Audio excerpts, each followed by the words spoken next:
আষাঢ়ে বৃষ্টি, ঘন বেগের বাতাসে বইছে প্লাবন। চেয়ারম্যানের টিন কাঠের ঘরটার বারান্দার ঝটকা হাওয়ায় বারবার সিক্ত হয়ে উঠছে। বাড়ির পেছনে পশ্চিমের জমিটা ভরাট করে সেখানে উত্তরের গোয়ালঘরটা স্থানান্তর করা হয়েছিল মাসখানেক আগে। সেই উত্তরাংশে পাকা ভবন নির্মাণের কাজ ধরা হয়েছে।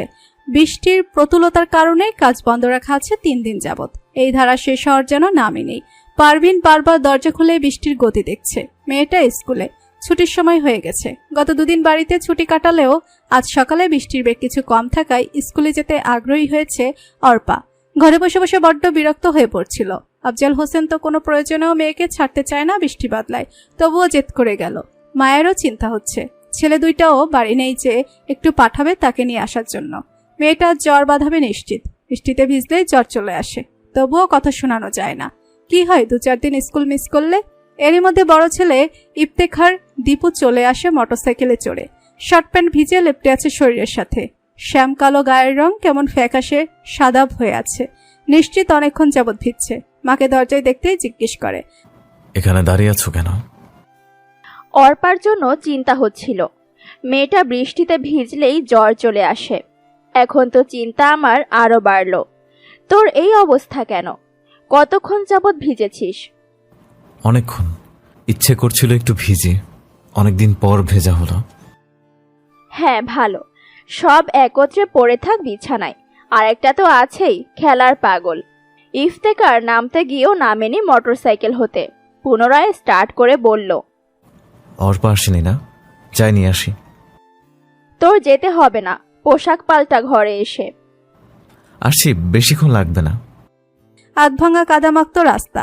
এই রাস্তার কাজটাও শীঘ্রই ধরার কথা ছিল। টানা বৃষ্টি সব স্থগিত করে রেখেছে। মিনিট 5 মধ্যে অর্পার স্কুল এসে পড়েছে ইফতেখার। স্কুল ছুটি হয়ে গেছে অনেকক্ষণ, বেশিরভাগই চলে গেছে, কেউ ভিজে, কেউ বা ছাতা মাথায় চড়িয়ে। বারান্দায় কিছু সংখ্যক দাঁড়িয়ে আছে বৃষ্টি থামা কিংবা কমে আসার অপেক্ষায়। অর্পা বান্ধবীদের সাথে বারান্দায় দাঁড়িয়ে দাঁড়িয়ে হাত বাড়িয়ে রেখেছে বাইরে। আশ্রে পড়া বৃষ্টির পানি হাতে জমা করে দুষ্টমি করছে। একে অপরের দিকে ছিটিয়ে দিয়ে বারান্দায় ছোটাছুটি করছে। বারান্দার সংলগ্নে মোটরসাইকেল এসে থামতেই দুষ্টমি বাদ দিয়ে ছুটে আসে অর্পা। আরে ভাইয়া, আমাকে নিতে এসেছো? ইফতেখার তার দিকে পর্যবেক্ষণ করে বলে, ভিজে তো গেছো, অযথা সময় নষ্ট করছিলে কেন? গেইটে দাঁড়িয়ে একটা রিক্সা ডেকে চলে যেতে পারতে। এমনি একটু সময় কাটাচ্ছিলাম। মিনমিনে গলায় বলে অর্পা। ইফতেখার জিজ্ঞেস করে, রিক্সা ডাকবো? না হয় মোটরসাইকেলে উঠে বসো, সেই তো ভিজেছই, দ্রুত যাওয়া হবে। ভাইয়ের পিছু বসে যায় অর্পা। ইফতেখার কোনো রকম সময় নষ্ট না করে রওনা হয় বাড়ি পথে। বাজারে এসে দেখে বিরাট জ্যাম। আধভাঙ্গা রাস্তা হওয়ায় খুব সাবধানে চলতে হচ্ছে রিক্সাওয়ালাদের। এলোমেলো স্তরে পুরো রাস্তা দখল করে ধীরে ধীরে এগোচ্ছে। ইফতেখারও ফাঁকে ফাঁকে মোটরসাইকেল নিয়ে ঢুকে পড়ছে। সুযোগে সুযোগে এগিয়ে যাচ্ছে জট এড়িয়ে। ঘন চলাচলে রাস্তা খুব বেশি কাদামুক্ত হওয়ায় দুর্গন্ধ ছড়িয়ে যাচ্ছে। এক হাতে ভাইয়ের কাজ চেপে রেখে অন্য হাতে নাক ঢেকেছে অর্পা। কতক্ষণে বের হওয়া যাবে তাই দেখছে সামনের দিকে। ইফতেখার আরেকটা রিক্সা টপকে যেতেই হঠাৎ রিক্সা হতে এক যাত্রীর থুতু এসে পড়ল ইফতেখারের গায়ে। আল্লাহ, কি করলাম! সাথে সাথে লজ্জায় অপরাধ বোধে মুখ ঢেকে ফেলেছে যাত্রী। অর্পা ক্ষিপ্ত হয় তার প্রতি। চোখ নেই নাকি ফালতু? ইফতেখারের গা কিঞ্চিত ঘিন ঘিন লাগলেও ক্ষিপ্ততা আসেনি একদমই। একবার নিজের শার্টে তাকিয়েই আবার পথ চলতে ব্যস্ত হয়েছে। কোনো রকম প্রতিক্রিয়া জানায়নি, বরং অর্পাকে চুপ থাকতে বলল। দোষ খুঁজতে গেলে নিজেকে আগে দেখতে হবে, কেননা যাত্রী তো আর জানে না হুট করে মোটরসাইকেল চলে আসবে ধীর চলা রাস্তায়। অন্যথায় কান পর্যন্ত পৌঁছেছে অনুতপ্ততা প্রকাশ। সব মিলে গুরুতর কোনো ব্যাপার নয়। পথের শেষটা পর্যন্ত বৃষ্টির পানিতে থুতুর কোনো চিহ্ন রয়ে যায়নি পোশাকে। বাড়ি পর্যন্ত আসতে আসতে অর্পাও ভিজে একাকার। চটজলদি পোশাক পাল্টানোর তাড়া পারভিনের। কিছুক্ষণ পর বাড়িতে পড়ানোর জন্য শিক্ষক এলেই পড়তে বসতে হয় অর্পাকে। চলে যাওয়ার আগে পারভিনকে ডাকা হয় পরীক্ষা দিয়ে। অর্পার পড়াশোনা খুব একটা এগোচ্ছে না জানিয়ে যায় মাস্টার। আরও চাপ দিতে হবে বাসায়, সামনেই পরীক্ষা। এদিকে মাস্টার যেতে না যেতে চেয়ারম্যান বাড়িতে 2 গলা চিৎকার চেঁচামেচি। এক হচ্ছে পরি, আর এক বকুল কাকা। বকুল কাকা গরুর ঘাস দিতে গিয়ে পিছলে পড়ে একেবারে গোয়াল সীমানা ছেড়ে ঢালু বেয়ে নিচু জমিতে চলে গেছে। তার রান্নাঘরের জানালা দিয়ে দেখেছে পরি। হাসতে হাসতে যেন লুটিয়ে যাচ্ছিল, সাথে হই হই করছিল আনন্দে। তা দেখে বড্ড খেপেছে বকুল কাকা। ইচ্ছে মতো বকাবকি করে যাচ্ছে পরীকে। পরিও বেশ চাপাটে, একটা কথা ছাড় দিচ্ছে না। যত হেয় করা যায় একে অপরকে ততই করছে। পারভিন এসে ধমক দিচ্ছে পরীকে, একটা থাপ্পড় দিব ধরে। বাপের বয়সী লোকের সাথে কেমন ঝগড়া করস? ওই বেড়াই তো আগে ঝগড়া লাগতে আইছে। তুই হাসলি কে? পড়ছে আমি দেখছি, হাসি আইছে, তাইলে হাসতাম না? না, হাসবি না। খালি আমারে বকে। বেড়াইও তো মাইয়ার সমান বেডির লগে ঝগড়া করতে আইছে। কই তারে তো কিছু কইলেন না? পারভিন, তোর এই ঠমকানো স্বভাবটা আমার একদম ভাল লাগে না। যা তো এখান থেকে। যাইতাছি। কাজ ফুরাই গেলেই পরীরে উড়াই দেয়, আবার দরকারে সবার আগে এই পরীরেই আকাশ হতে নামান লাগে। বৃষ্টি কমলে ক্লাব হতে বের হন এলাকার বর্তমান চেয়ারম্যান আফজাল হোসেন। রিকশায় বড় ছাতা মাথার উপর ধরে পাশে বসেছে খালিদ হাসান। খালিদ অর্পার ফুফাতো ভাই, মামার ডান হাত, বাম হাত হয়ে সবসময় সাথে চলে সে। চেয়ারম্যান হুকুম করা মাত্র তা প্রত্যক্ষ ও পরোক্ষভাবে বাস্তবায়নের বন্দোবস্ত বেশিরভাগই হয় তার মাধ্যমে। রাস্তার উন্নয়নে কাজ করার ব্যাপারে ক্লাবে আলোচনা চলছিল এলাকার মেম্বারদের নিয়ে। বৃষ্টির দিন ভারী দুর্ঘটনা চেপে যাচ্ছে পথে ঘাটে, গাড়ি উল্টে যাচ্ছে বাঁকে বাঁকে। দুর্ঘটনার শিকার জনগণের গালি দূর হতে সবার আগে চেয়ারম্যানের উপরই যে পড়ে তা না শুনলেও বুঝেন তিনি। নির্বাচনের আগে কথাও দিয়েছিলেন রাস্তা ঠিক করার কাজ আগে করবেন তিনি। এদিকে বাড়ি নির্মাণ কাজ ধরে ফেলেছে, তাই ইউনিয়ন জুড়ে কানাপসরা চলছে। রাস্তার টাকা বাড়িতে ঢেলেছে, তবে কি বাড়ির উপর দিয়ে সাধারণের চলাচল করা উচিত কিনা, এই ধরনের কিছু কথা আগে পিছিয়ে এসেছে কানে। নিতান্তই মন্দ ব্যাপার। গত 5 বছরও তো সেই চেয়ারম্যানের দায়িত্ব পালন করলো, তখন কি তার পাকা বাড়ি ছিল? মানুষ বড়ই অকৃতজ্ঞ, ধীরে ধীরে উন্নয়ন তাদের সয় না, একত্রে সব চাই, অথচ এই চাওয়ারই কোনো শেষ নেই। বাড়ি ফিরেছে সন্ধ্যায়। ইফতেখার সন্ধ্যা জুড়েই ঠান্ডায় জমে ঘুমাচ্ছে কাঁথামড়ি দিয়ে। পারভিন এসে গায়ে হাত দিয়ে দেখে গিয়েছিলেন জ্বরটার কিছু নেই, ভিজেছে বলেই শরীরটা একটু ঝিমিয়ে গেছে হয়তো। মেয়েটা হাঁচি দিচ্ছে একটু পরপর। আফজাল হোসেন বাড়ি এসে মেয়ের হাঁচি শুনতেই একের পর এক হুকুম চালিয়ে যাচ্ছেন। আদা চা করে দাও, হাতে পায়ে সরিষার তেল দাও, ডাক্তার ডাকবো নাকি, সর্দি লাগলো না কেমনে, ভিজতে দিলাকে। মাত্রাতিরিক্ত মাথা খারাপ করায় ক্রমশই বিরক্ত হয়ে যায় পারভিন, তবুও অব্যক্ত থেকে যায় বিরক্তি।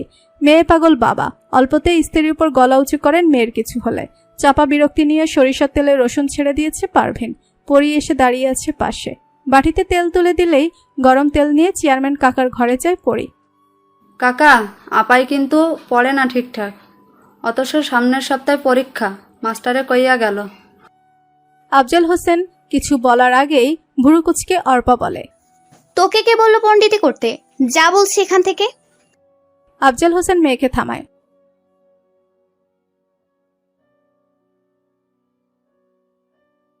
উল্টাই বপইরা। অস্পষ্ট বিড়বিড় করতে করতে চলে যায় পরি। কেউই শুনেনি তার উক্তি। আফজাল হোসেন মেয়েকে পড়ালেখায় মনোযোগী হওয়ার জন্য ভালো জ্ঞান দিতে দিতে হাতে পায়ে গরম তেল ঘষে দিচ্ছেন। প্রায় এমন আহ্লাদ ব্যক্ত করার সময় জমে ওঠে বাবা মেয়ের মধ্যে। তখন যত প্রয়োজন আর অভিযোগ প্রকাশ করতে একদমই ভুল করে না অর্পা। শিশুকাল থেকেই এইরকম আহ্লাদ পেয়ে অভ্যস্ত। ঘুম ঘুম চোখে তাকিয়ে পরীকে জানালা বন্ধ করতে দেখেছে ইফতেখার। জড়ানো গলাতেই বলে, মাকে আদা চা করতে বলিস তো পরি। বকুল কাকা মইরা গেছে। ভুরু জোড়ায় সূক্ষ্ম ভাঁজ ফেলে ছটফট উঠে বসে ইফতেখার। কি? কখন? কিভাবে মারা গেল? আপনি ভুল শুনছেন ভাইজান, মইরা গেছে তা তো কয় নাই, পইড়া গেছে পিছলা খাইয়া। এককারে বেধড়ক পড়া গোয়াল ঘর হইতে পটল খেতে পটল তুলতে গেছে। বিরক্তি জাগ্রত হয় ইফতেখারের চেহারায়। আমি তোকে কি বলেছি? শুনছি আদা চা করতে কইছেন, আম্মাই ডেক ভইরা চা করছে। আপনি স্বপ্নে থাইকাই কইছেন নাকি জায়গা কইছেন? বুঝার জন্য অন্য কথা কইলাম। আপনার ঘুমটা পুরোপুরি ভাঙ্গাইলাম। সন্ধ্যা হয়ে গেছে, বাইরে গিয়ে একটু দেখা আসেন। আসলে আপনি যা শুনছিলেন তাও ঠিকই শুনছিলেন। ক্রুব্ধ চোখে তার যাওয়ার দিকে তাকিয়েছে ইফতেখার। তার মুখের পরিবর্তন দেখেই প্রস্থানের পা বাড়িয়ে নিয়েছিল পরি। তবুও যেতে যেতে কথা শেষ করে গেল। এই বাড়ির কাউকে সে এমনিতে ভয় পায় না, তবে রাগলে ভয় পেতে 1 সেকেন্ড সময় লাগে না। এখনো লাগেনি। শেষ দেখার চোখ জোড়ায় বুকে ধরফর উঠে গেছে। রান্নাঘরে এসে ফিসফিসিয়ে বলে, আম্মা, বড় ভাইজান চা দিতে কইল। ওই যে চা দিয়ায়।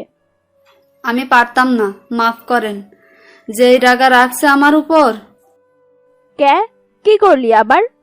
আধা ঘুমে থাইকা চা চাইছে, আমি পুরা ঘুম ভাঙাইয়া দিছি, এটাই আমার দোষ। ঢং না দেখাইয়া ডাকার আগে চা নিয়া যা। আমি পারতাম না, আমার ভয় লাগতেছে। আমি আবার সামনে গেলে নিশ্চিত কিছু একটা ছুঁড়া মারবো। কবে না জানি আমিই তোরে মাইরা ফালাই। এইসব ঢং দেখার জন্য কাজে রাখছি। মারবেনই তো। আমি হইলাম কামের বেডি, আপনারা মালিক।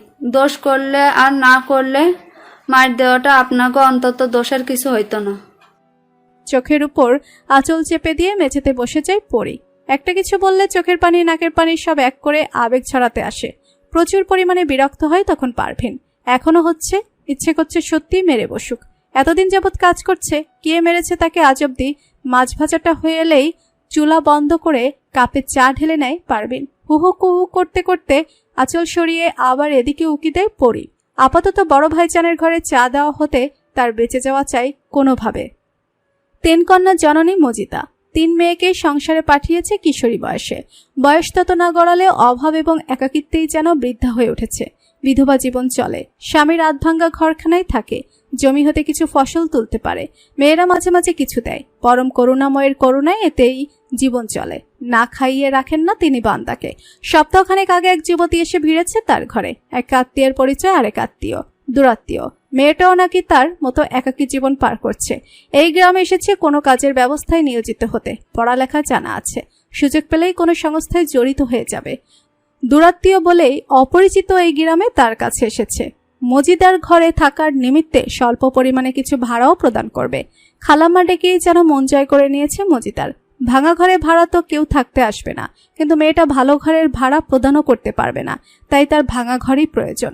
এই তো ভাঙা বলতে ফুটো চালা আর বেড়ার নিচের অংশ মরিচায় কুড়মুড়ে 2 কক্ষ বিশিষ্ট এই ঘরখানায় মজিদার আশ্রয়স্থল। বাড়ির একপাশে মজিদার ঘর, অন্য পাশে তেমনই টিনের আরেকটা ঘর তার দেবর সাত্তারের। যদিও মেরামত করা সাত্তারের ঘরখানা চকচকে এবং বারান্দা বিশিষ্ট। কয়েকদিনের টানা বৃষ্টিতে উঠোনের সাথে সাত্তারের ঘরের বারান্দার অবস্থাও নিদারুণ। আজ রোদের দেখা পেতেই সাত্তারের স্ত্রী শিরিন সকাল হতে মেরামতে বসেছে ঘরদুয়ার। বারান্দার মাটি এবড়ো থেবড়ো হয়ে যাওয়ায় বলে কাদা নিয়ে বসেছে লেপে দিতে। তাকে দেখে মজিদাও ঘরের পীড়া লেপে দিতে উদ্যত হয়েছে। দূরাত্মীয় শ্রাবণ মেয়েটা সকালে দোকান থেকে পরাটা এনে খেয়েছিল মজিদাকে সাথে নিয়ে। পরপরই কাঁধে ব্যাগ চেপে বেরিয়েছে কাজের খোঁজে। এই দুপুরে ফিরেছে রোদের তীক্ষ্ণতায় চোখ কুচকানো রেখে। ঘরের প্রবেশপথে পা দিতেই আটকে গেছে মাত্র লেপে যাওয়া দুয়ারে। পা তুলতেই জুতার তলাতে উঠে এসেছে মজিদার পরিশ্রম। মাত্রই পুকুর থেকে গোসল করে বাড়ি এসেছে মজিদা। শ্রাবণকে পা তুলতে দেখেই সে বুঝে গেছে কি ঘটেছে। দ্রুত পায়ে ছুটে এসে চেঁচায়, দেখছস খালি কি ডা করলো। দাঁত চেপে পিছু নেমে আসে শ্রাবণ। আমি একদম খেয়াল করিনি খালাম্মা। চোখ থাকলে তো খেয়াল করবি। আসলেই নেই, সূর্য মামা অন্ধকার করে দিয়েছে পৃথিবী। মাত্র লেপা পোছা কইরা গোসল করতে গেলাম, অহনে আবার প্যাক ধর্মু ক দেখিনি। এক হাতে কপাল চাপড়ে জিপ কাটে শ্রাবণ। মজিদা বলে, যা যা পা উড়াইয়া ঘরে যা, আবার পাড়া দেশস না কইলাম। ঘরও লেপেছেন? না দুয়ারি থাহে না, আবার ঘর। পা ডিঙিয়ে ঘরে উঠে শ্রাবণ।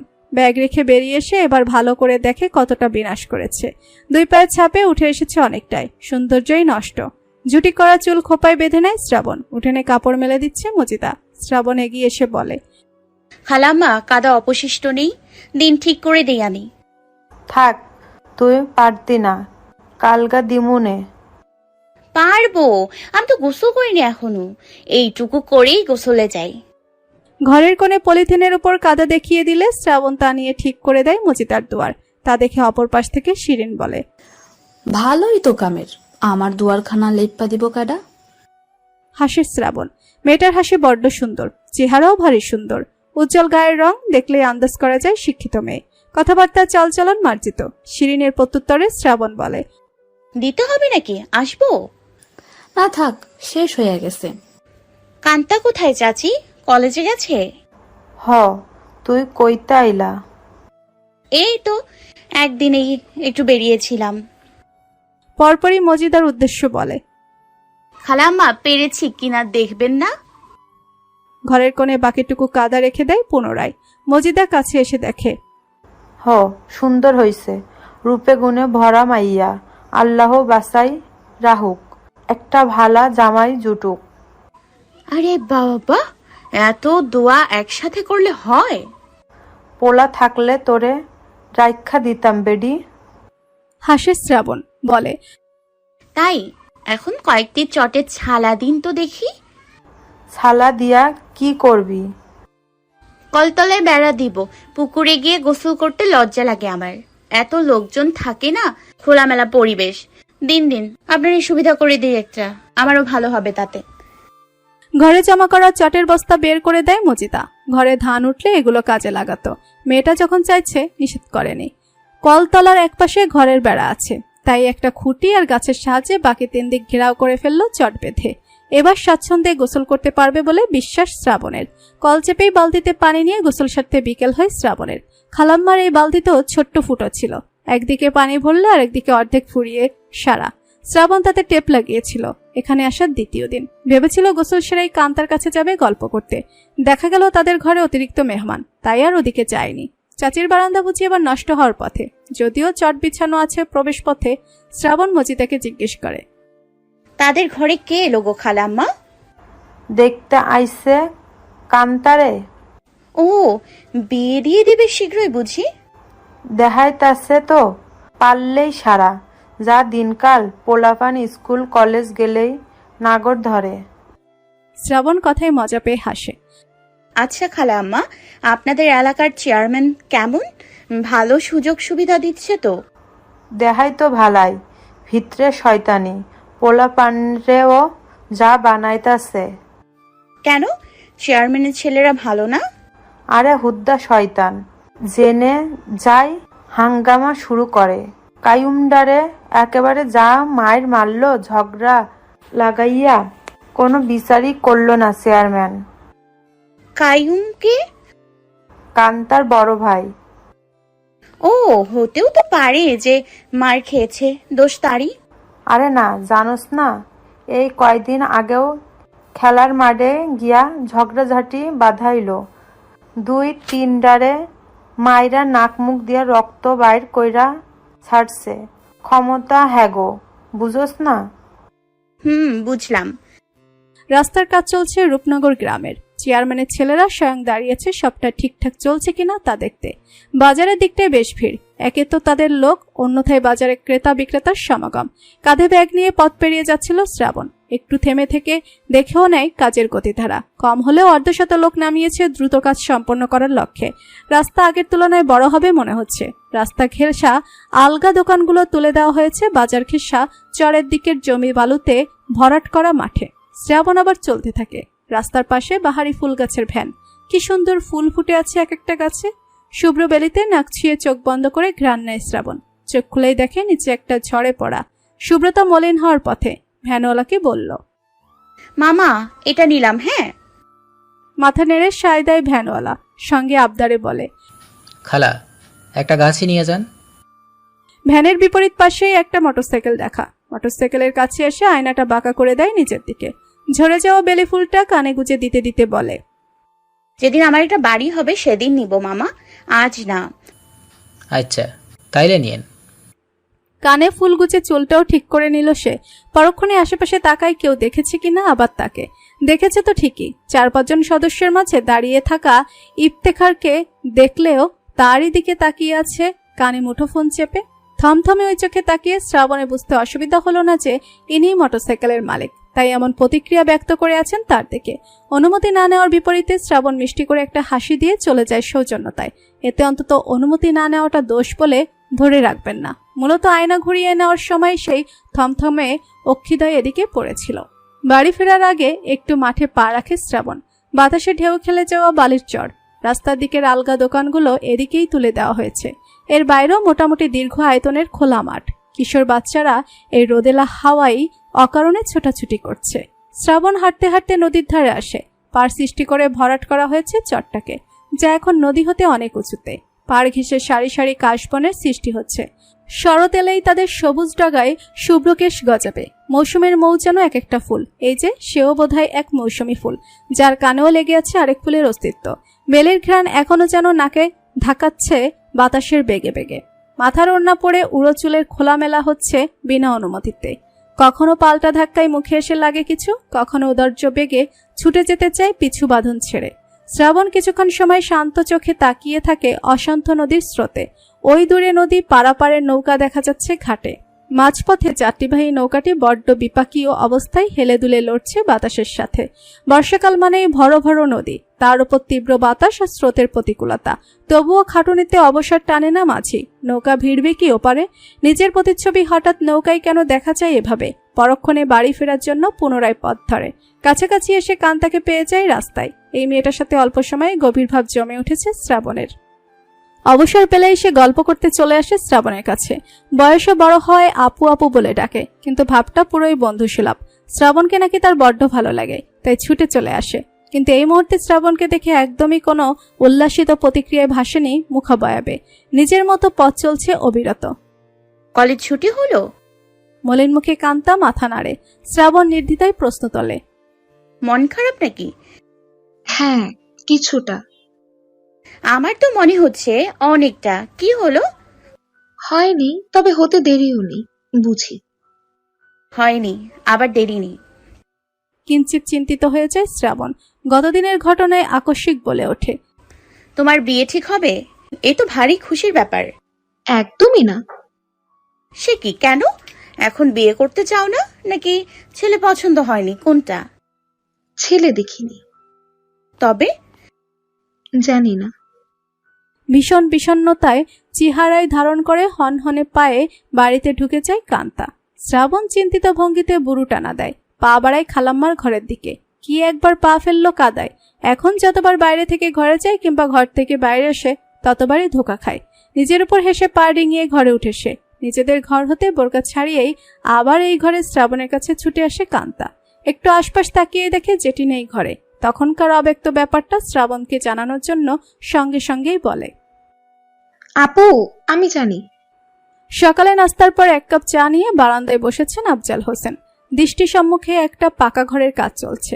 যেহেতু সন্তানদের কেন্দ্র করে সকল সম্পত্তির সঞ্চয়, সেহেতু ঘরের নকশার ভার ছেলেদের উপরে ছেড়েছেন। কোথায় কি দরকার হিসেব জমা করে বাবার অনুমতিতে টাকা খরচ করছে। পছন্দ অনুযায়ী ঘর নির্মাণে মিস্ত্রিদের পাশে থেকে থেকে দুই ছেলে নিজেদের মধ্যে আলোচনা করে ফরমাশ প্রদান করছে। সব মিলে ভালোই লাগছে আফজাল হোসেনের। ছেলে দুইয়ের মধ্যে কখনো কোনো রকম দ্বন্দ্ব না এলেই হয়। এক ঘরে সর্বদা একত্রে থাকবে, তাই প্রত্যাশা। সম্পত্তির ক্ষমতা একসময় বন্টন হয়ে গেলেও মনটা যেন কখনো পৃথক না হয়। বাবাকে বারান্দায় বসতে দেখে ছোট ছেলে আধার বিপু এসে হাজির হয় নির্মাণাধীন ঘর হতে। আব্বা, কিছু কথা ছিল। কি? কিছু টাকা দরকার। কিসের? একটা খেলার আয়োজনের জন্য। ফুটবল লিগ ছাড়বো ভাবছি। অনেকদিন যাবৎ খেলা হয় না। তুই তো প্রত্যেক দিনই খেলোস। খেলছি ঠিক আছে, মানে আয়োজন হয় না। আগামী শুক্রবার একটা আয়োজন রাখতে চাই।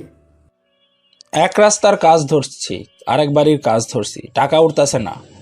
দুদিন পর পর এত খেলাধুলার লিগ লাগাইস না। এগুলা সাইরা উঠি, মাস তিনেক পরে খেলার আয়োজন নিয়ে হাজির হইস। কত আর লাগবে একটা খেলার আয়োজনে? এত বড় কাজ হয়, আর এইটুকুতে কি মানে আটকাই থাকবো কিছু? যেটা বুঝোস না ওইটা নিয়ে কথা বাড়াইস না। কইলাম তো মাস 3 পরে যোগাযোগ করিস। রাস্তার কাজ কদ্দূর আগাইছে দেখায়। তখন নজর রাখতে কইছিলাম ওইদিকে 1 কুড়ি ইটও যেন চুরি না হয়। আগের বার রাস্তার ইট নিয়ে জামশেদ মেম্বার বাড়ির বাউন্ডারি দিয়া বইছিল, মনে আছে? অথচ আমি চেয়ারম্যান, বাড়ি তখন বাউন্ডারি ছিল না। এমন কত জামশেদ যে খাপ পেতে থাকে রাস্তায়, ধরা মুশকিল। যা ওদিক দিয়ে ঘুরায়। হুকুম মোতাবেক চলে যায় বিপু। তবে মুখমণ্ডলে পোষা চরম বিরক্তি। বাবা টাকা দিল না আয়োজনের, অথচ কত প্রত্যাশা ছিল শুক্রবারই আয়োজনটা করবে। মাস যাবৎ খেলে নাকি এই পরিণতির শেষে। হনহনীয় পথ চলতে চলতে হঠাৎ ইটের উপর হোঁচট খায়। সামনের দিকে 2-3 কদম হেলে গেলেও পড়েনি নাকে মুখে উপচে। পিছু হতে কেউ বলে, আরে আরে আস্তে, এখনই তো পড়ে যেতেন। ঘাড় ঘুরিয়ে পিছু দেখতে পায় শ্রাবণকে। এই মেয়েটাকে আগেও একবার দেখেছে কায়েমদের বাড়িতে। শ্রাবণ তার পাশাপাশি হাঁটতে ইচ্ছুক হয়ে এগিয়ে আসে। এত তাড়াহুড়ো কেন করছেন? আস্তে ধীরে চললেও তো পথ শেষ হবে, সাথে আপনিও সুরক্ষিত থাকবেন। পাশাপাশি একটা মেয়ের চলা স্বস্তিতে কেমন বিঘ্নতা তুলে দেয় বিপুর। গলাটা হালকা খাকারি দেয় সে। মুখের বিরক্তিটুকু একদম উপস্থিত নেই। শ্রাবণ জিজ্ঞেস করে, কোথায় যাচ্ছেন?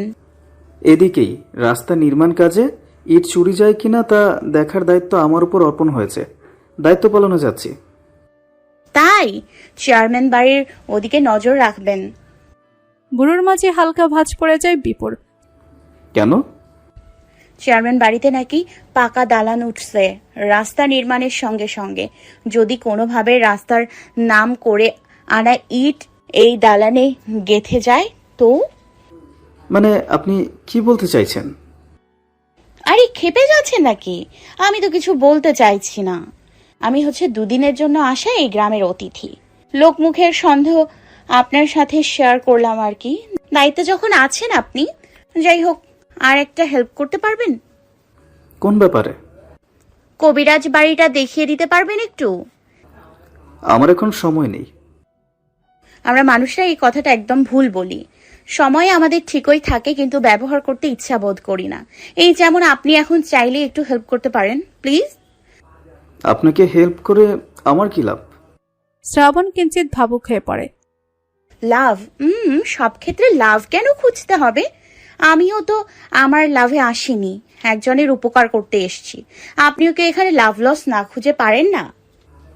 না। করবেন না হেল্প? হুম। আমি আসলে একজনের বিয়ে ভাঙতে চাইছি। হঠাৎ চমকে ওঠে যেন বিপু। শ্রাবণ তার এভাবে তাকানো দেখে জিজ্ঞেস করে, ভয় পেলে? শ্রাবণের চোখে দৃষ্টি রেখেই বিপু জবাব দেয়, না। মেয়েটা বিয়েতে রাজি না, জোর করে বিয়ে দেওয়ার তো কোনো মানে হয় না, বলুন। কবিরাজি করে বিয়ে ভাঙাবেন? খানিক হেসে ওঠে শ্রাবণ। আরে না, এত কঠিন পাপে আমি যাব না। কবিরাজ বাড়ি নাকি ওই পাত্রের ঠিকানা। একটু বুঝিয়ে সুঝিয়ে বলে দেখবো আর কি, যদি পাত্রের সদয় হয় তাতে। ঠোঁট কার্নিশে মৃদু হাসি রেখে নিশ্চুপ চলতে থাকে বিপু। হঠাৎই যেন ফুফাতো ভাই খালিদের সামনে পড়ে গেল। দিক বিদিক না তাকিয়ে খালিদের সন্দেহভাজন চোখে উপেক্ষার চেষ্টায় মত্ত হয় সে। পায়ের গতি বাড়িয়ে দেয় নিমেষে, যেন সে একা পথের পথিক। মেয়ে তো দূর, কারো সাথে হাঁটছে না ভুলেও। এদিকে তার হাঁটার গতিতে শ্রাবণও নিজ পায়ের গতি বাড়িয়ে তার সমতলে পথ চলতে প্রস্তুত হয়, কবিরাজ বাড়ি চিনে ওঠার প্রত্যাশায়। মহা মুশকিল। ভাইয়ের সন্দেহের বুঝি এবার আরো গভীর সৃষ্টি। কি করে বলবে, আপনি একটু পিছু হাঁটুন?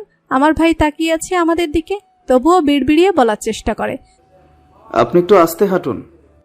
শ্রাবণ বুঝতে না পারে তার মুখে তাকিয়ে জিজ্ঞেস করে, কি বললেন? আস্তে হাঁটুন। আস্তে হাঁটবো কেন? আপদ। যেখানে অপরিচিত মনে করানোটা জরুরি, সেখানে আরো মুখের উপর তাকিয়ে যেন ভাব জমানো। কিন্তু শ্রাবণ তো জানে না তার কোনো ভাই যে তাকিয়ে আছে। নিরুপায় বিপু নিজেই পায়ের গতি কমিয়ে দেয়। শ্রাবণও তার অনুরূপ। বিপু এবার স্পষ্টই বলে, আপনি হাঁটতে থাকুন সামনে, আমি একটু আসছি। আচ্ছা। ততক্ষণে তারা বাজারে চলে এসেছে।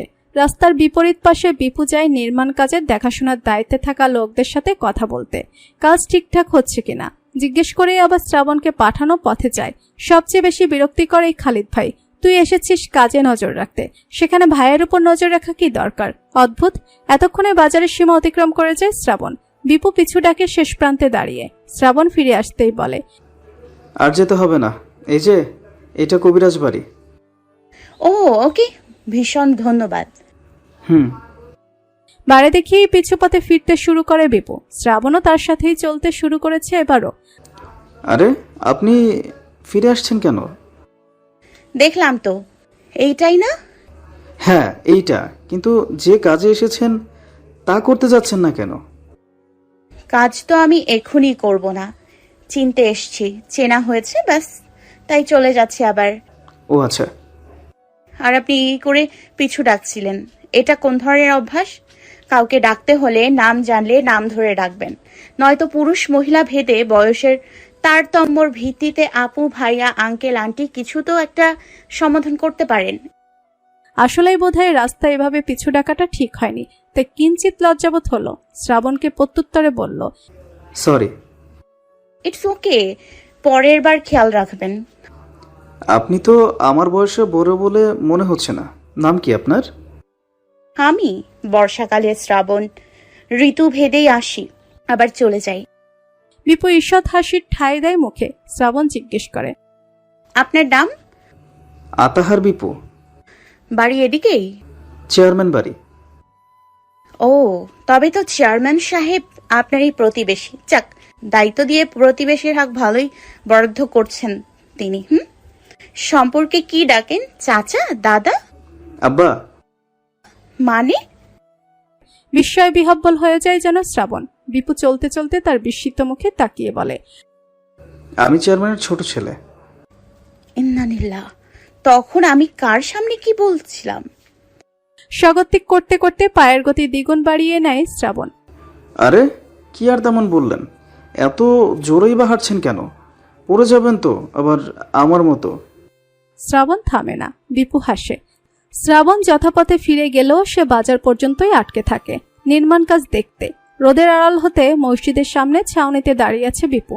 ইটের গাঁথনি যথাযথ হচ্ছে। খালিদ কোথা থেকে হঠাৎ পাশে এসে দাঁড়ালো। বিপুর মন বলছে কি না কি বলে এক্ষুনি। কিভাবে বা কি উদ্দেশ্যে ভাইকে উপেক্ষা করা যায় তাও ভাবতে শুরু করেছিল মাত্র। পর্যাপ্ত সময় দিল না খালিদ। সন্দেহভাজন চোখে তাকিয়ে বিপুকে জিজ্ঞেস করে, মেয়েটা কে রে? কোন মেয়ে? যার সঙ্গে গেলি? আমি চিনি না। কথাও বললি আবার বলস চিনোস না। আসলেই চিনি না। কবিরাজ বাড়ির ঠিকানা জানতে চাইলো, তাই দেখিয়ে দিলাম। মামাই কিন্তু খুব কঠিন লোক, আউল ফাউল কিছু পছন্দ করে না জানোস। এসব ধান্দা ছাইড়া কাজের কাজে মন দে। বড় ভাই হয়ে এটুকু পরামর্শ দিলাম আগ থেকেই। কি মুশকিল, আমি কি ধান্দা নিয়ে ঘুরলাম? ওই ছাড়া টাকা দে, ওই ছাড়া টাকা দে কইলাম। হঠাৎ গ্রামের এক মহিলা পাগল এসে থমকে টাকা চাইলো বিপুর সামনে হাত বাড়িয়ে। হালকা ভয় পেয়ে গেছে বিপু, বলল, আমার কাছে টাকা নেই। ওই মিশা কথা কবি না, আমি জানি তুই চেয়ারম্যানের পোলা, তোগো পকেট ভরা টাকা থাকে। দে কইতাছি, নইলে রাস্তা সব ইট তুললা নিয়া গাঙ্গে ডুবাইয়া দিমু। বিপু প্যান্টের এক পকেট টেনে বের করে বলে, এই যে দেখেন, আমার পকেট ফাঁকা, আমার বড় ভাইয়ের কাছ থেকে নেন। খালিদকে দেখিয়ে দিয়ে বিপু ছুটি নেয় ছটপট। হেলেনা পাগলি বিপুর পথ ছেড়ে এসে খালিদকে ঘিরে ধরে। খালিদও নেই বলে ছুটে যেতে চায়, কিন্তু শার্ট টেনে ধরে রাখে হেলেনা। খালিদ 20 টাকা দিয়ে মুক্তি পেতে চায়, তবুও সফল হয় না। 20 টাকা নিবে না সে, 100 টাকার দাবি তার, নয়তো ছাড়বেই না। খালিদ ধমকে ধমকে ছাড়াতে চাইছে। পাগলির চোখ গলা যেন সমান ক্রুব্ধ হয়ে বেরিয়ে আসতে চাইছে। টাকা না দিলে ইট দিয়েই মাথা ফাটাবে হুমকি। বিপু দূরে গিয়ে হাসছে তাকে ফাঁসিয়ে দিয়ে। পাগল তাই রেগে কিছু করতেও পারে না খালিদ। পুরো 100 টাকাই আদায় করে ছেড়েছে হেলেনা। বাজারের পাশে ফাঁকা বালুর মাঠে কোনো পার্টি এনে বসাতে হবে। রাস্তার কাজটা সম্পূর্ণ হলেই যোগাযোগ ব্যবস্থা সহজ হয়ে আসবে।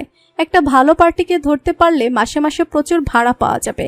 যেহেতু নদীর পার, সেহেতু নৌপথ যোগাযোগ সুস্থির রাখা সহজ হবে। ক্ষমতা আছে এখন, সুযোগ হাতছাড়া করা যাবে না। এখনই দখলের সময়। বালির নিচে যাদের জমি জমা আছে তাদের বুঝিয়ে সুঝিয়ে উপযুক্ত দাম দিয়ে তা কিনে নিতে হবে শীঘ্রই। রাস্তার বাড়ির কাজটা সম্পন্ন হলেই যেন এই ব্যাপারে মামাকে জোর দেয় ইফতেখার। সেই ব্যাপারে আলোচনা করতে করতেই খালিদ আর ইফতেখার বাজারের দিক হতে চেয়ারম্যান বাড়ি আসছিল। রোদে দাঁড়িয়ে থাকায় দুজনের কপালেই ঘাম জমে গেছে। মুখ হবে তেল চুকচুকে, কপালের ভাঁজেও চাপা খানিক বিরক্তি।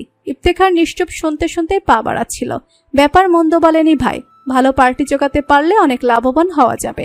খালিদের চোখ হঠাৎ বিপুর উপর পড়ে গেল পথ ফুরানোর আগে। সাত্তারের বাড়ি হতে বেরিয়েছে বিপু। হনহন পায়ে চলছে সেও চেয়ারম্যান বাড়ির রাস্তাতেই। খালিদের মুখখানা যেন আরো থমথমে হয়ে উঠল মুহূর্তে। ইফতেখারকে বলল, দেখছস বিপু সাত্তারের বাড়িতে বের হইছে। এই পোলাটায় বেলাইনে যাইতেছে একদম। মেঘও পিছে পিছে ঘুরতে লাগছে। কোনো দায় দায়িত্ব নাই। কলেজেও যাইতো কেমন ফুটাঙ্কি করতে করতে। এর হাবভাব আমি ছোড়তেই ভালা দেখি না। কয়দিন ধইরা একটা সুন্দর মেয়ে লোক দেখি আয়ে যায় সাত্তারের বাড়ি। ওইটার পিছেই বুঝি পড়ছে। কিছু কইস কইলাম, ঘটনা গাঢ় হওয়ার আগেই সাবধানে টানিস। মামারে কইস বুঝাইতো, নইলে মামা কেমন জানোসই তো। প্রত্যুত্তরে কিছু বলে না ইফতেখার। কুচকানো দৃষ্টিতে তাকিয়ে থাকে বিপুর ধেই ধেই চলার দিকে। মামার কাছে বলা দরকার ভেবে ফুঁসতে থাকে খালিদ। চেয়ারম্যান বাড়ি পা দিতেই খালিদের 7 বছর বয়সী মেয়ে ছুটে আসে বাড়ির ভেতর হতে। বাবা, তোমারে খুঁজছি আমি, তুমি টাকা দিয়ে আসনি কে? আমি স্কুলে যাব না। হো, মনে নাই, যা স্কুলে যা। পকেট থেকে টাকা বের করে দিলেই মেয়ে চলে যায়। স্কুলে পৌঁছে দিতে অর্পাকে পিছু নিয়ে মোটরসাইকেলে বসেছে বিপু। খালিদ কেবল মটকানো চোখ তাকিয়ে থাকে তার দিকে। বিপুর এদিকে ধ্যান নেই। সে খালিদের মেয়ে তুলিকে ডাকে মোটরসাইকেলে চড়ে বসতে। তাকেও নামিয়ে দিয়ে যাবে। খুশিতে চলে আসে তুলি। তাকে তুলে নিয়ে মোটরসাইকেল নিয়ে রওনা হয় বিপু। আফজল হোসেন নাস্তা করে দাঁত খেলাচ্ছেন বারান্দায় চেয়ার পেতে বসে। ইফতেখার এসে বলল, আব্বা, আলকাতরা টাকা দিয়েন। ইটের গাঁথনি শেষ পর্যায়ে এসে গেছে। কখন লাগবো? বিকেলেই যাব। নিয়ে যাইস। পারভিন ছেলের গলা শুনে নাস্তা করতে ডাকছে ঘরের ভেতর হতে। পরি এসে বারান্দায় উকি দিয়েও ডাকে।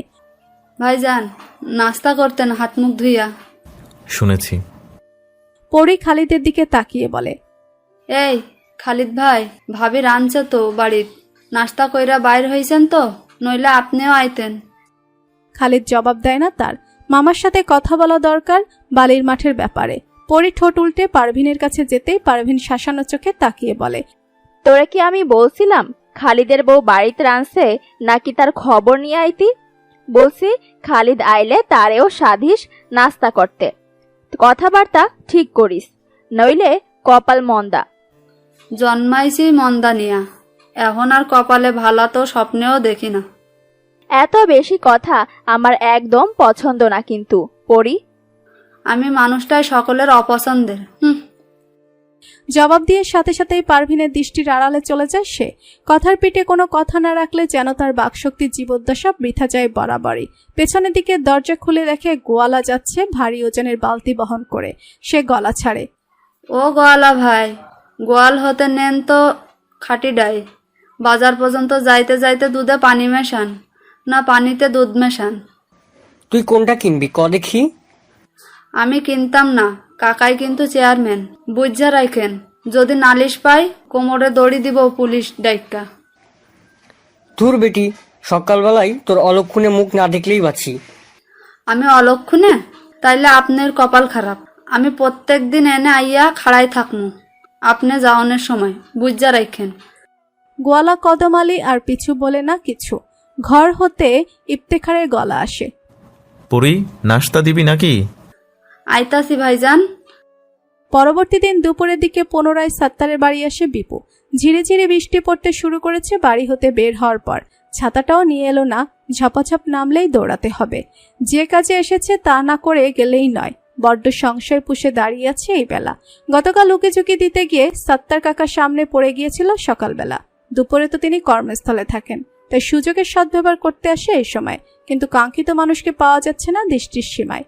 বাড়ির ভেতরে পা রাখতেও ভয় হচ্ছে। এমনই কান্তার দেখা পাই বারান্দায় কাপড় মেলে দিতে এসেছে। গলা খাকারি দিয়ে বাড়ির প্রবেশদ্বার হতে ফিসফিসিয়ে ডাকে বিপু।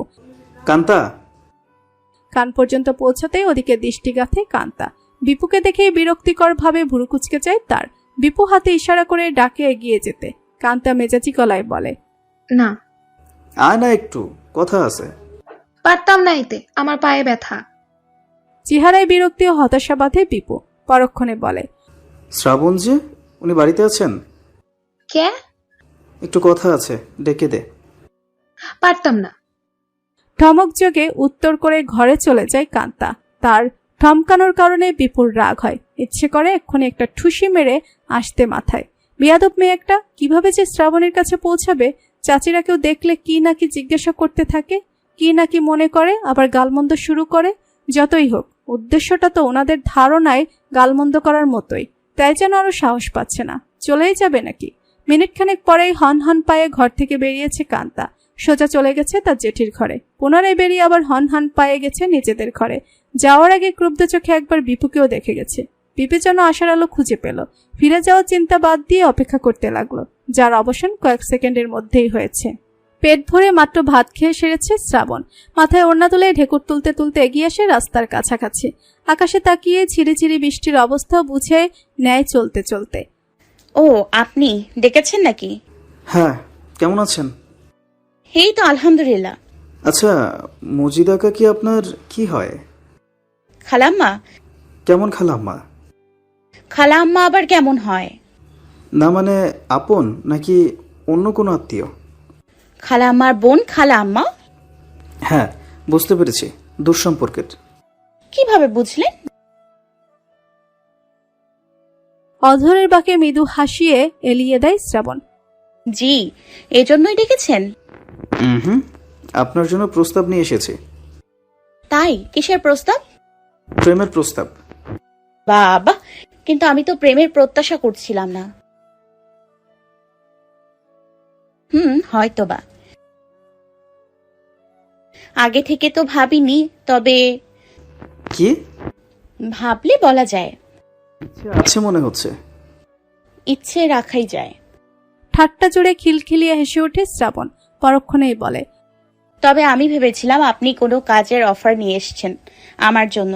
প্রেমের চেয়ে এখন একটা চাকরির বেশি প্রয়োজন ছিল আমার। কি চাকরি লাগবে আপনার?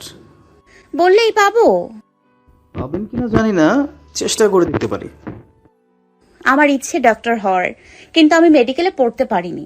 আমাকে কি ডাক্তার বানানো যাবে কোনো হসপিটালে? ডাক্তারি পড়ার ডিগ্রি নেই, আবার ডাক্তার? হ্যাঁ, ফালতু কথা রাখেন, আসল কিছু বলেন।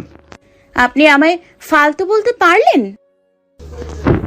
সম্পর্ক স্থির হলে ক্ষমা চেয়ে অন্য কিছু বলবো।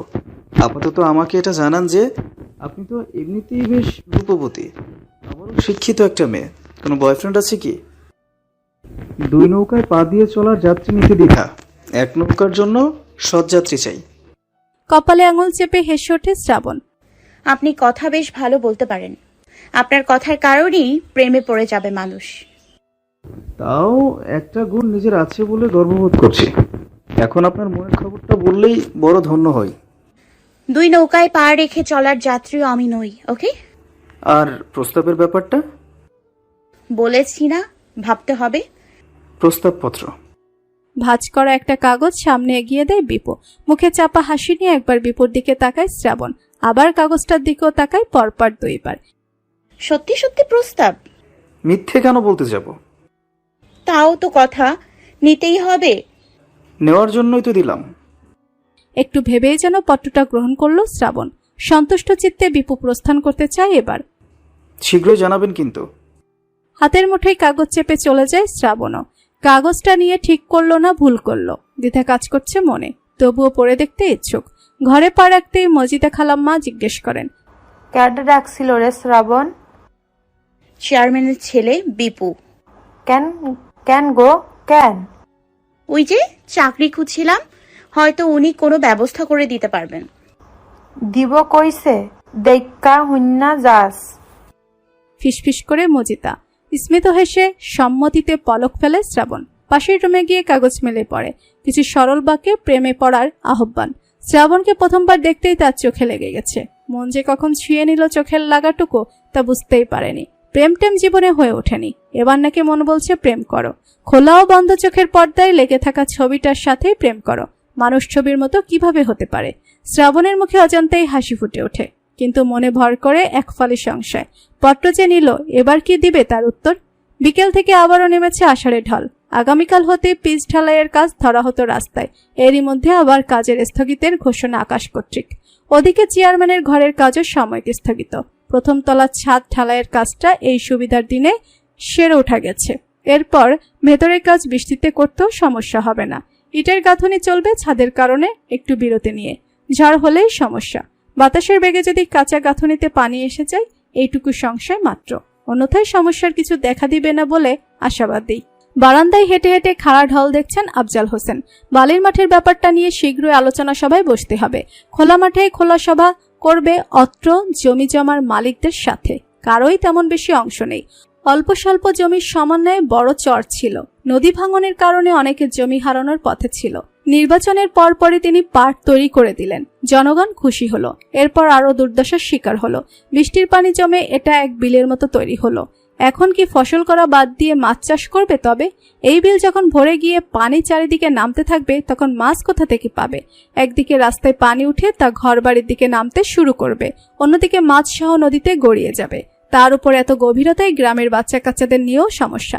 পানি দেখলেই ঝাঁপিয়ে পড়ার বদভ্যাস আছে। নাগালহীন বিলে পড়ে তখন প্রাণ হারানোর দশাও বড্ড ভয়ঙ্কর রূপ হবে। তাই সকল সমস্যা নিরসনের সুযোগের বড় সদ্ব্যবহার করে ফেলল চেয়ারম্যান। বালিতে ভরাট করে দিল জমি। এবার বাচ্চারা খেলে বাজারে পরিধিও কিঞ্চিত বাড়ানো যায়। অর্থনৈতিক উন্নয়নে ভালো কিছু করার চিন্তাও করা যায়। এই ভালো কিছু নিয়ে তিনি আগে থেকেই ভাবছেন। খালেদ মাঝে মাঝে মাথা চড়া দেয়। আজ সকালে ব্যাপারটা বলতেই তিনি সভা নিয়ে ভাবছেন। এমনি ভাবনা ছেদ ঘটে মেয়ের দিকে তাকিয়ে। হাত বাড়িয়ে বৃষ্টির পানি ছুঁয়ে যাচ্ছে অর্পা। তিনি শান্ত গলায় বলেন, পানি ধইর না আম্মা, সর্দি লাগবো। তবুও লাগবো। তোমার অ্যালার্জি আছে পানিতে? অ্যালার্জির ওষুধও আছে আমার আব্বুর হাতে। ঠোঁটের কোণে হাসি স্পষ্ট করেন আফজাল হোসেন।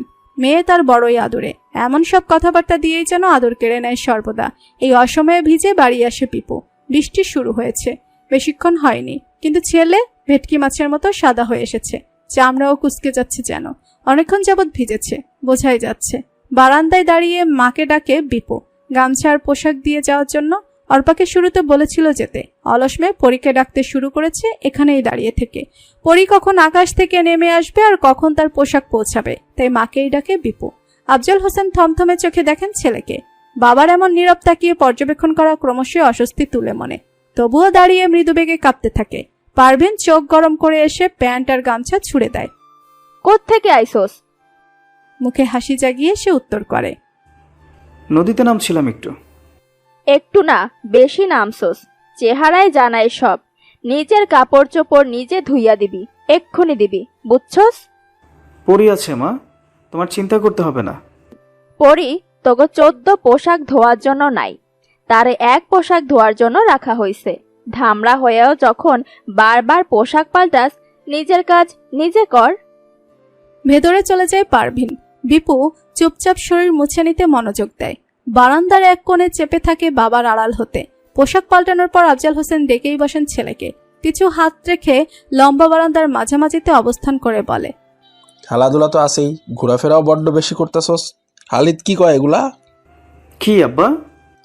আজকাল মেয়েগো পিছন ঘুরতে দেয়া যায় তরে। বিপু একদমই অপ্রস্তুত ছিল বাবার কাছে এখন এমন কিছু শোনার। কি বলবে ঠিক বুঝতে পারছে না। ব্যাপার জানাজানির দরকারও, আবার জানতে দেওয়াও যেন ভয়, তাই চুপই আছে বিপু। আফজল হোসেন গম্ভীর মুখে বলেন, সাত্তার গো বাড়ি উকিঝুঁকি মারার নালিশ আয় আমার কাছে, আর যেন না শুনি। চুপচাপ ঘরে চলে যায় বিপু। এই খালিদ ভাইটা মহা ঝামেলার একটা মানুষ। এই বয়সটা কি সে পার করে আসেনি কখনো? যদি সময়টাকে দেখতে পারত, খুঁটিয়ে খুঁটিয়ে বের করতো জীবনে কখনো মেয়েদের পিছু লেগেছিল কিনা, নাকি ছ্যাঁকা খেয়েছে বলে অন্যের ব্যাপার স্যাপার সহ্য হচ্ছে না। বাবার কান পর্যন্ত পৌঁছে দিয়েছে ঝামেলাময় লোকটা। সাত্তার বাড়ি যাওয়া সে আটকাবে না, আরো বেশি বেশি যাবে, 100 বার যাবে। খালিদ ভাই পারলে আটকে ধরুক, কতক্ষণ ধরে রাখতে পারে। ঘরের ভেতর থেকে পারভিনের গলা শুনেছিল পরি, সেই মাথায় চড়ে বসেছে একদম। বিপু এসে বলার পরও সে কাপড় চোপড় ধুয়ে দিল না। নিজের কাজ নিজে করেন বলেই ছুটিতে গেল। তার ভাব দেখলে শরীর কিরমির করে উঠে বিপুরও। এই মায়ের আশকারাতেই বুঝি এমন হয়ে উঠেছে দিন দিন। মায়ের পিতৃ দেশের মানুষ তো, দুঃসম্পর্কের ভাইজি বলে কথা।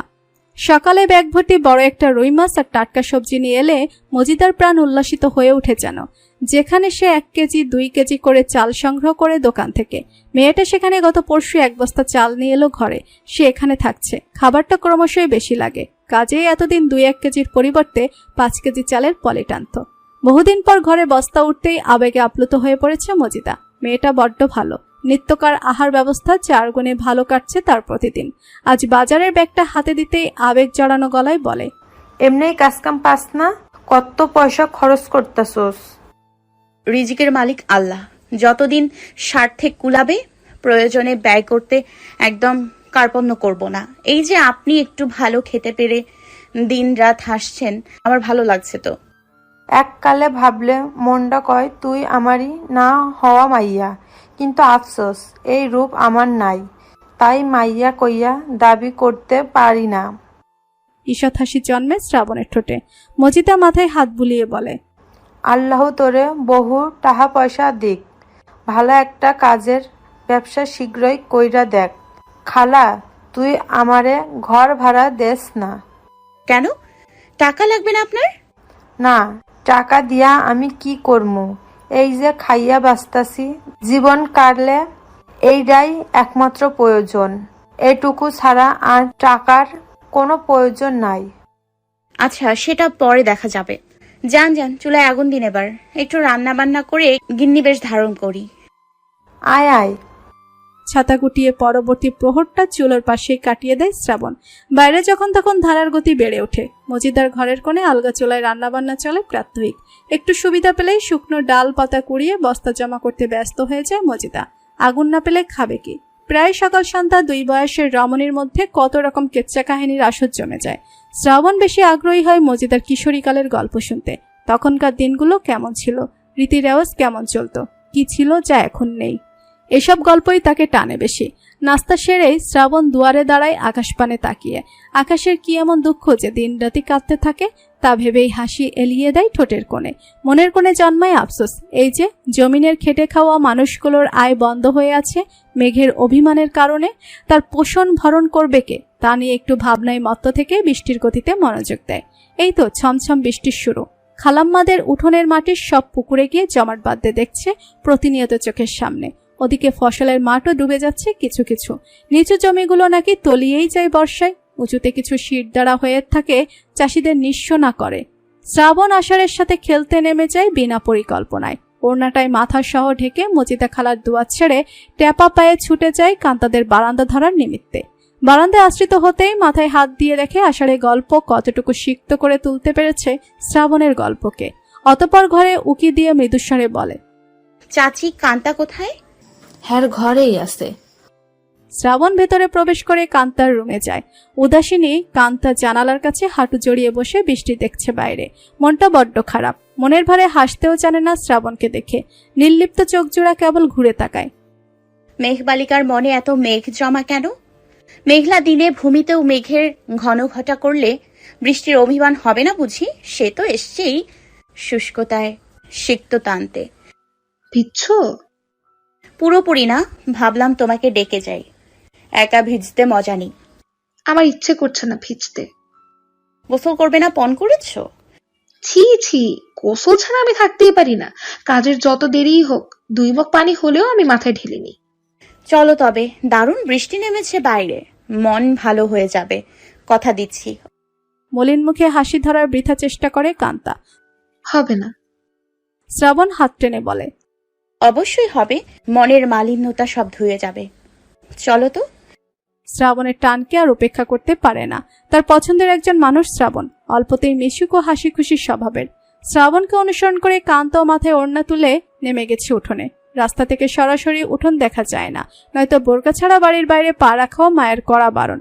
পরিপূর্ণ পর্দা হয়তো করতে পারে না, তবে চেষ্টায় রাখে শিরিন। শ্রাবণ তাকে টেনে নিয়ে গেলেও তাই কিছু বলেনি শিরিন, বাড়িতেই তো আছে। তারা নেমে আসতেই ঝপাঝপ বৃষ্টির সর্বাঙ্গ ভিজিয়ে দিতে একদম দেরি করেনি। কান্দা যেন চিন্তামগ্ন হয়ে শ্রাবণের সাথে হাঁটছে। শ্রাবণ তা লক্ষ্য করে বলে, এই দেখো কি কাণ্ড, তুমি বৃষ্টিতে ভিজে তাকে উপেক্ষা করে মেঘ নিয়ে ভাবতে শুরু করেছো। এমন মীর জাফরি করলে চলে? মলিন মুখে হাসি টানে কান্তা। শ্রাবণ আরো বলে, এই তো মীর জাফরের মুখে হাসি। একটা কথা বলো তো আমায়। কি? ভাগ্যের লেখককে? আল্লাহ। তবে এত ভাবো কেন ভাগ্য নিয়ে? বিয়ে ঠিক হয়েছে বলেই তো সম্পূর্ণ হয়ে যায়নি। আল্লাহ চাইলে তুমি ঠেকাবারও কেউ না, আল্লাহ না চাইলে তুমি জোড়া দেওয়ারও কেউ না। ঠিক বলেছি কি? তবে কেন এই মন খারাপের পাত্তা দেয়া? আরে মেয়ে, হাসতে শেখো। যা পাওয়ার তা পেয়েও হাসার চেষ্টা করো, যা হারানো তা হারিয়েও হাসো। হারানোকে তোমার জন্য মঙ্গলজনক নই বলে ছেড়ে দিয়েই হাসো, দেখবে ভালো আছো, শতভাগ ভালো। তুমি এত হাসি খুশি থাকো কিভাবে? আমারও ইচ্ছে করছে এভাবে হাসি খুশি থাকতে। আগে আফসোস ছাড়ো, এবার বৃষ্টিকে ধরো, দেখি কতটুকু পারো। দুইয়ের ফিসফিস আলাপ এখানেই শেষ হয়। এবার তাদের বৃষ্টিকে উপভোগের সময়। 2 হাতের তালু 2 দিকে আকাশমুখী করে দেয় কান্তা। তালুতে পানি জমা হলেই মন খারাপ ঠেলে দিয়ে অজান্তে হঠাৎ এক ঘুরপাক খায় উঠোনে। হঠাৎ দরজার সামনে মাকে দেখে লজ্জায় জিভ কেটে ফেলে। বৃষ্টিতে নেমে নাচানাচি। শ্রাবণও খিলখিলিয়ে হেসে ওঠে তার লজ্জা পাওয়া দেখে। কান্তা যে আনন্দে নাচতেও জানতো না সে তো নাচতে ডেকে আনেনি। ছমছম পায়ে থই থই স্রোতের বাধা হয়ে ভিজতে এসেছে। মেয়ে লজ্জা পাওয়ায় শিরিন ও ঠোঁট কার্নিশে হাসি এলিয়ে ভেতরে চলে যায় লজ্জা হতে মুক্তি দিতে। ঝপাঝপ বৃষ্টির শব্দে তাদের কথোপকথন তো শুনেনি কিছু, তবে মেয়ের মনটা খারাপ যাচ্ছে তা চোখে পড়েছিল। এখন হাসতে দেখে মায়েরও মন জড়িয়েছে যেন। চলে গেছে সংকোচহীন বৃষ্টি বিলাসের সুযোগ দিয়ে, কিন্তু কান্তা আর দ্বিতীয়বার ঘুরেনি। ক্ষণে ক্ষণেই হাসি পাচ্ছে তারও। কি করলো সে? হঠাৎ বাড়ির প্রবেশদ্বারে ছাতা নজরে পড়তেই আবার হাসির বেগ কমে এলো। বাড়িতে বাইরের মানুষ এসে গেছে, ভেজার সময় শেষ তার। দৌড়ে চলে যায় ঘরে। শ্রাবণও দেখতে পেয়েছে ছাতা মাথায় বিপুকে, তবে দৌড়ে যায়নি। 2 কদম এগিয়েছে, বরং এর বেশি যায়নি। বিপুও এগিয়েছে বলে। বিপু আজ বাড়ির ভেতরে প্রবেশ করেছে। উঠোনের 2 ঘরের মাঝামাঝি অব্দি আসেনি যদিও, তবুও ঘন বৃষ্টিতে তাকে মুস্কি হেসে এগোতে দেখে একটু বিস্ময় খেলেছে শ্রাবণের চোখে মুখে। মনে পড়ে গতকালের প্রস্তাবপত্রের কথা। বিপুর হাতে পলিথিন মোড়ানো কিছু আছে। সে গিয়ে মৃদু গলায় শ্রাবণের উদ্দেশ্যে বলে, আপনাকে এই বৃষ্টির মধ্যে পেয়ে যাব ভাবিনি। খুব মজা করছিলাম বুঝি? অবশ্যই, কিন্তু আপনি পাগল হলেন কেন এত বৃষ্টিতে বের হওয়ার? নতুন নতুন প্রেমে পড়লে মানুষ অকারণেই পাগল হয়ে যায়। তাই? হ্যাঁ, এটা রাখুন। হাতের মোড়ানো পলিটা এগিয়ে দেয় বিপু। কি এটা? আপনার জন্য সামান্য কিছু। সামান্য কিছু কেন? আমি মানুষটা কি এতটাই সামান্য? ধরুন তো, শুরুতে সামান্যই হয় সব, আর আপনি মানুষটা অসামান্যই। ধরুন, বৃষ্টি আমায় ভিজিয়ে দিচ্ছে পুরো। শ্রাবণ হাতে নিতেই বিপু অতিরিক্ত কিছু না বলে চলে যেতে ধরে। প্যাকেটটা ঘুরিয়ে ফিরিয়ে দেখে শ্রাবণ বাড়ির প্রবেশদ্বারে তাকায়। মুখ টেপে হেসে বিপুকে পিছু ডাকে, আতা গাছে তোতা পাখি, এদিকে আসেন। বিপু ফিরে আবার এগোয় তার দিকে। আপনি এটা কি বললেন?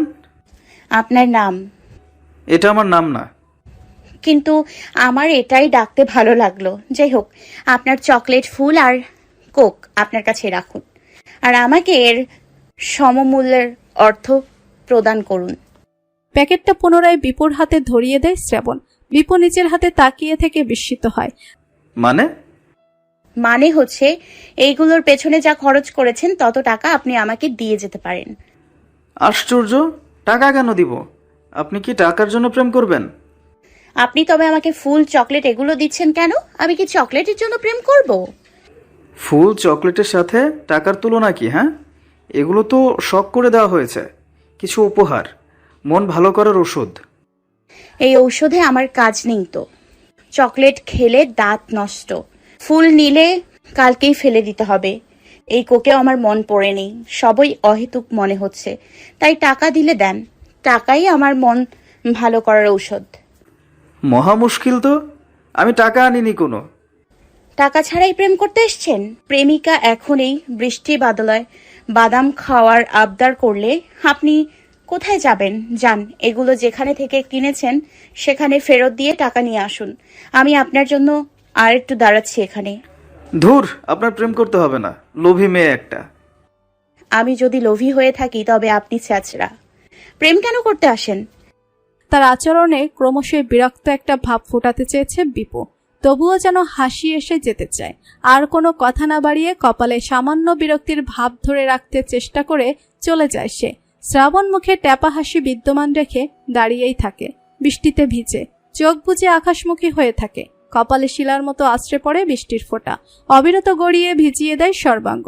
বৃষ্টি তার বড়ই উপভোগ্য, কাগজের নৌকা হয়ে বৃষ্টি স্রোতে ভেসে যাওয়ার মতোই উপভোগ্য। দূর হতে একজোড়া চোখে প্রেমের বর্ষণ চলে এই বর্ষাকালে। শ্রাবণ আসার আগে শ্রাবণ ধারা চলছে তার হৃদয়পুরে। মোহিত হয়ে উঠতে উঠতে ছাতার গণ্ডি হতে বেরিয়ে এসেছে এবার সেও। একই প্রহরের বাদলা তাকেও ভিজিয়ে তুলেছে নিমিষে। বিপু আবার এগিয়ে আসে ভিজতে ভিজতে, টোঠের কার্নিশে হাসি, মুখে চাপা এক টুকরো চকলেট। সামনেকার উপস্থিতি আন্দাজ করতেই উপভোগের মুহূর্ত হতে বেরিয়ে আসে শ্রাবণ। চোখ খুলে এবার ভেজা বিপুকে সামনে পায়। মাথার উপর কিংবা হাতে ছাতার উপস্থিতি নেই। ভিজে একবার। এ কি, ছাতা কোথায় গেল? আপনি দেখি ভেজা কাক হয়ে গেছেন। আপনিও তাই হয়েছেন। না তো, আমি ভিজতে নেমেছি আর আপনি ভিজে গেছেন, তাই আপনি ভেজা কাক। আমিও ভেজার জন্যই ছাতা ফেলে দিয়েছি, ধরুন। মুঠোয় চাপা টাকা হস্তান্তর করে শ্রাবণের ভেজা হাতে। চলবে? কত দিয়েছেন? আমি কিন্তু দেখিনি, তবু বলছি চলবে। টাকা মুঠোয় চাপা রেখে মুখ চেপে হাসে শ্রাবণ। বিপিও হাসে, জিজ্ঞেস করে, টাকা দিয়ে কি করবেন আপনি? সংসার করব। সংসার কর্তাই তো তখন সংসারে টাকা দিবে।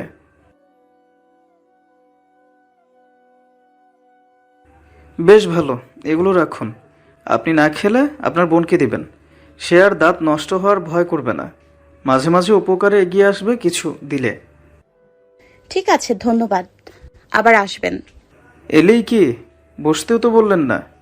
যেদিন এই বাড়ির মেহমান হবেন সেদিন বসতে বলবো। প্রেম বসে থেকে হয় না, প্রেম হয় লুকোচুরিতে, দৌড়ের ওপর থেকে। প্রেমে ভয় করতে হয়, কেউ দেখে ফেলার ভয়। আমারও এখন ভয় করছে। চললাম আমি। ফিসফিসিয়ে কথা বলে ঘরের দিকে ছুটে যায় শ্রাবণ। ঠিক শুনতে না পেলেও কাদায় খালি পায়ে বৃষ্টি স্রোতে তার ছুটে যাওয়ার শব্দ যেন চোখের আলোয় দূর হতেই শোনা যায়। হৃদয়ের কলতান জমা হয়, যেন মনে করতে চাইলে প্রাণ ভরে শোনা যাবে। বিপুও ভেজা শরীর হতে শার্ট খুলতে খুলতে রাস্তা ধরে মাঠে যাওয়ার নিমিত্তে। বৃষ্টিতে ভিজেছে যখন ফুটবল না খেললেই নয়, আজ অন্যরকম খুশি সে, অন্যের মধ্যে শ্রেষ্ঠ ভীষণ রকম খুশি।